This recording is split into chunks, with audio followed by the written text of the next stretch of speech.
Hi, this is segment 2 of the dummy jumping. In this segment, we'll be actually using the horse in the activity. It's a little more advanced, but from the first activity we had, you'll notice that it's just a follow-up. Hopefully you will get some good feedback. We enjoyed all the feedback we got from the first segment.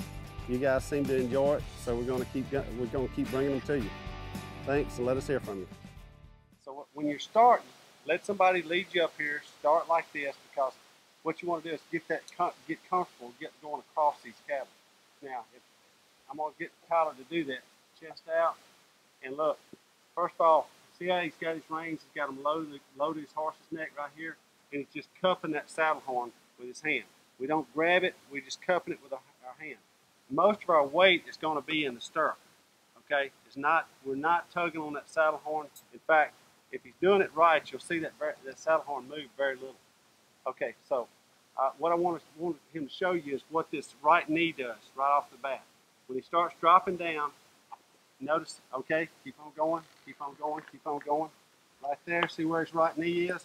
Okay, that's where he wants to be. The hip to the steer. He's moving his hip in there to the steer. Now, that's what we call being down in the hole.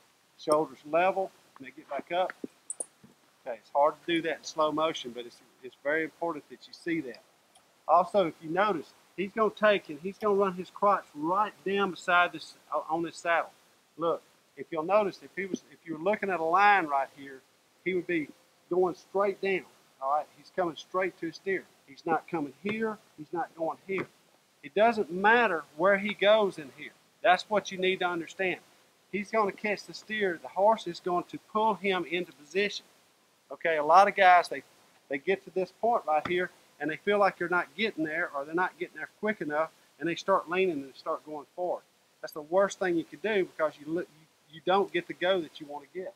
So and you want to get that butt down, get your butt down in the hole.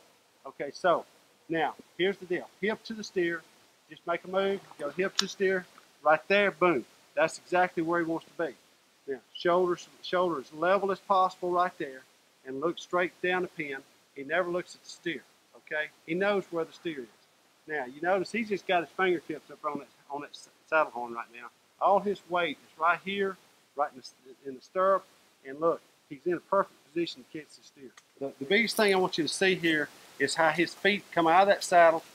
He's going to push that right stirrup. He's going to almost push it. If I was holding my hand out, and I do that during the school, is I hold my hand out, he'll almost touch my hand with his stirrup. And what that does, it gives him lift out of that saddle, out of that stirrup, so his feet come down and they softly land. If our guys are doing it right, you can barely hear their feet hit. They'll just go, just barely, like they're hitting on cotton. Now, if they're, and that's a big difference in the way the old steer wrestling styles used to be, because used to, you know, it's like jab your feet in the ground as hard as you could, and then see if you could turn the steer back.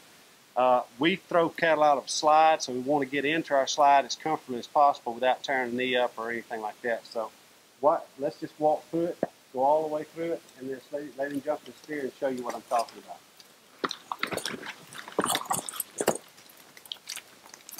That's a pretty good example right there of what we do as far as catching the steer. Okay, notice when we did that, go ahead and do it off the ground again, but when we did that, all right, catch, mash, and it doesn't look a whole lot different than it did when we were doing it off the ground. Now, one of the other things that we talked about as far as taking a steer off a horse is placing that steer's head off a horse.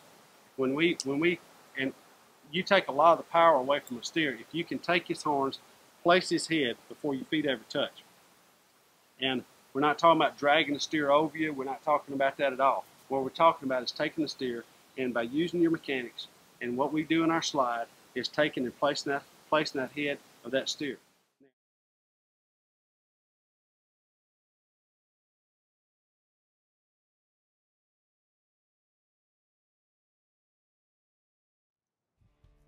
Hope you enjoyed this segment, and we're looking forward to getting some feedback from you guys. We're really enjoying doing these things for y'all. You understand that this is your site, and the more feedback we get, the more we can learn together. Just remember, when you go to the practice pen, you own it.